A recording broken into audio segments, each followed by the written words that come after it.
کہ ایمان دل میں آ گیا تو ایک کشاکش اندر شروع ہو جائے گی. میں اگر فرائڈ کی اصطلاح استعمال کروں تو ایگو اور اڈ یا لبیڈو میں تصادم ہوگا. آپ کے نفس کی خواہش کچھ اور ہے، ایمان کہتا ہے غلط. کشاکش ہوگی کہ نہیں؟ یہ اندرونی جہاد ہے اپنے نفس کے خلاف. جیسے فرعون نے کہا تھا الیس لی ملک مصر وہذہ الانہار تجری من تحتی، کیا میں بادشاہ نہیں ہوں مصر کا؟ مصر کی حکومت میری نہیں ہے؟ اور کیا یہ ساری نہریں جو ہے میرے نظام کے تحت نہیں چل رہی؟ اسی طرح برا نہ مانیے، ہمارا نفس کہتا ہے یہ جسم میرا ہے، میری ملکیت ہے، اٹس مائی ڈومین، میری خواہش پوری کرنی ہوگی. جیسے اس نے کہا میں نہیں جانتا کوئی خدا ہے میرے سوا اور میرے اوپر، میں نہیں مانتا. نفس بھی کہتا میں نہیں ماننے کو تیار، کیا حلال ہے کیا حرام ہے، کیا جائز ہے کیا ناجائز، میری خواہش پوری کرو.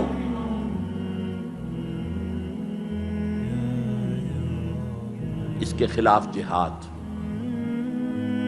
یہ پہلی منزل کا جہاد ہے. اور آپ کو معلوم ہے 3 منزلہ عمارت ہے، تو بلند ترین تو ہے تیسری منزل، اہم ترین ہے پہلی منزل. پہلی منزل بنے گی تو دوسری بنے گی، دوسری ہوگی تو تیسری بنے گی نا. پہلی منزل یہ ہے اور اہم ترین یہ ہے. اسی لیے مولانا روم نے کہا نفس ماں ہم کم طرف فرعون نیست، میرا نفس بھی فرعون سے کم نہیں ہے، لیکن ایراعون نیست، اس کے پاس لاؤ لشکر تھا. اس نے زبان سے بھی کہہ دیا تھا انا ربکم الاعلی، میں ہوں خدا. میرا نفس بیچارہ اس کے پاس کوئی لاؤ لشکر نہیں، زبان سے تو یہ کچھ نہیں کہتا، اندر یہی کہتا میں بادشاہ ہوں اس وجود کا، میری مرضی پوری. اسٹرگل اگینسٹ دس بیسر سیلف، ایک سیلف ہے اونچی سیلف، خودی، انا، ایگو، اور ایک ہے یہ بیسر سیلف، ہماری جبلتیں جو اندھی بہری ہیں، جو حلال اور حرام سے انہیں کوئی غرض نہیں ہے، ان کے خلاف جہاد کرنا. آپ نے فرمایا صلی اللہ علیہ وسلم المجاہد من جاہد نفسہ، اصل مجاہد وہ ہے جو اپنے نفس کے خلاف جہاد کر سکے. تمہارے اندر یہ دشمن تو بیٹھا ہوا ہے، تکڑا ہے، تمہیں کنٹرول کر رہا، چلے آؤ باہر کے دشمنوں سے جہاد کرنے کے لیے. تم نے تانگے کو گھوڑے کے آگے باندھ دیا. اور ایک دفعہ حضور سے پوچھا گیا ای الجہاد افضل یا رسول اللہ، اے اللہ کے رسول سب سے افضل جہاد کون سا ہے؟ فرمایا ان تجاہد نفسک فی طاعت اللہ، اپنے نفس کے خلاف جہاد کرو، اسے اللہ کا مطیع کرو. یہ جو اندر کی کشمکش ہے، کشاکش ہے، یہ جہاد فی سبیل اللہ کا نقطہ آغاز، اللہ کا مطیع بنانا ہے نفس کو. اس کے ساتھ 2 سب لیول اور ہیں. اس نفس کو بھڑکانے والی ایک قوت ہے انویزیبل، اور ویزیبل بھی ہے. انویزیبل قوت سب سے بڑی ابلیس، شیطان لعین، اور اس کے چیلے چانٹے جنات میں سے. اور ویزیبل میں انسانوں میں جو اس کے ایجنٹ ہیں، جو فحاشی کو کلچر کا نام دے،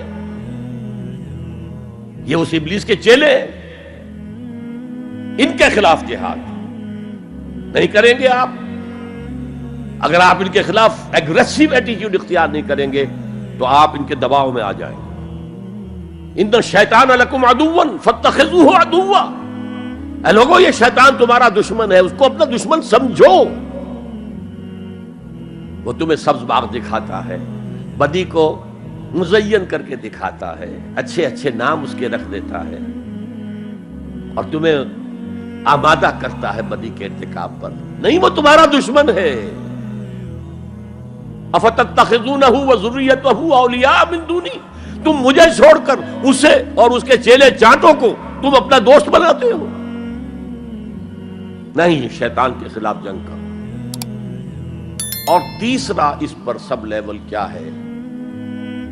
معاشرہ اگر بگڑا ہوا ہے، اس کا عمومی رجحان برائی کی طرف ہے. تو سوشل پریشرز آپ کو ادھر دھکیلتے ہیں. جیسے کہ اگر کوئی موب جا رہا ہے تو اس کے ساتھ چلنا تو بہت آسان ہے، وہ خود ہی آپ کو دھکیلتا ہوا لے جائے گا. اس کے خلاف چلنا بہت مشکل کام. ہو سکتا ہے آپ بڑی زور لگا کے 4 قدم آگے بڑھیں، پھر کوئی ریلا آئے 10 قدم پیچھے لے جائے. تب 2 ہی راستے ہیں، زمانہ بات و سازت تو بعد زمانہ بے ساز. یا تو پیسو معاملہ ہے، زمانہ تمہارے ساتھ سازگاری نہیں کرتا، چھوڑو تم زمانے کے ساتھ سازگاری اختیار کر لو، چلو تم ادھر کو ہوا ہو جدھر کی. ایک یہ ہے کہ نہیں، زمانہ بات و سازت تو بعد زمانہ ستیس. زمانہ اگر تمہارے ساتھ سازگاری نہیں کر رہا تو زمانے سے جنگ کرو، لڑو، ریزسٹ کرو.